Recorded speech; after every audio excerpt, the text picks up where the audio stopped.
করে রেলওয়ে শ্রমিক নেতা শুধু ঈশ্বর দিতে না, সারা বাংলাদেশে আর জাতীয় সরকার রেলওয়ে শ্রমিক নেতা হিসেবে পরিচিত ছিলেন।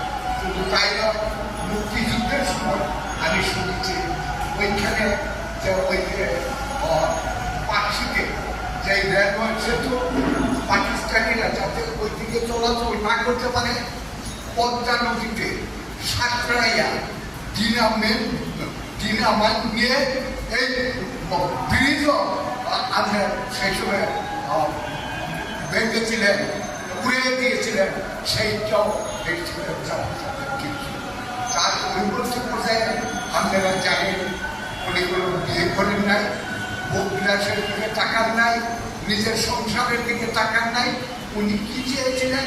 উনি চেয়েছিলেন এই দেশে জনগণের মুক্তি, এবং মুক্তিযুদ্ধ করেছিলেন। মুক্তিযুদ্ধের মধ্য দিয়ে বাঙালিরা আজকে প্রায় 100 কোটি বাঙালি। এই 100 কোটি বাঙালির মধ্যে একমাত্র বাংলাদেশে তখন যে 7.5 কোটি বাঙালি, এই স্বাধীনতার মধ্য দিয়ে এই বাঙালিদের একটা রাষ্ট্র, বাঙালিদের নিজস্ব একটা রাষ্ট্র প্রতিষ্ঠা হয়েছিল এই বাংলাদেশ।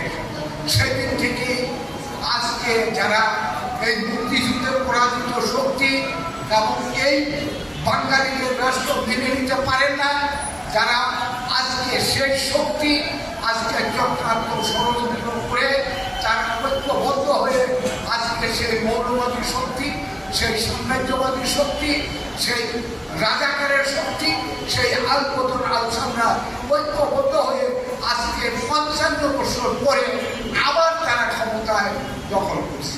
আপনারা জানেন আজকে মুক্তিযুদ্ধের স্মৃতি বলছে ধ্বংস করছে, মুক্তিযুদ্ধের চেতনা ধ্বংস করছে, মুক্তিযুদ্ধের নেতাদেরকে অন্যায়ভাবে রাজনীতির সিদ্ধান্ত দিয়ে তাদের আসলে বিভিন্ন মামলার হয়রানি করছে। এমন একটি সময়ে আমরা আজকে কিছু এই স্মরণ সভা করছি।